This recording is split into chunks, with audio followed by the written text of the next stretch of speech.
You use this muscle when you walk, you kick, and even when you sit. But once it's tight, it makes your life absolutely miserable. Tightness in this area can contribute to pain in your back, your glute, your hip, and your groin. So let's find out where it is and how to stretch it. Your psoas is a core stabilizer and movement muscle, which is why, whether you're walking or sitting, it's being used.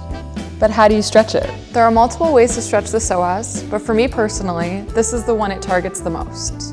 As long as your knees are okay, you should be able to do this. All you're gonna do is go onto one knee,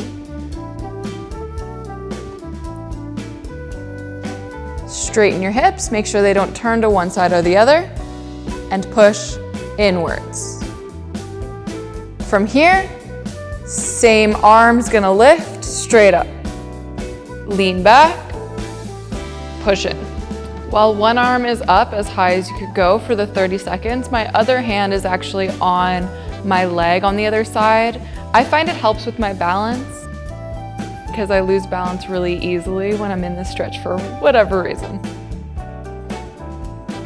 Hold that for around 30 seconds, do it 3 times, and for me, I love the way it releases. Stretching your psoas is super important, but depending on your body, you may also need to strengthen. I've actually already done a video on this, so I'll link it, go check it out. And leave me a comment if you just found out your psoas is tight, and I'll see you all in the next one. Bye everyone.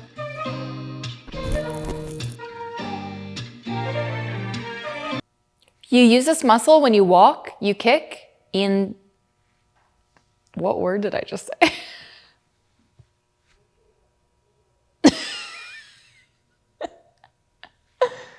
I don't like what I'm saying.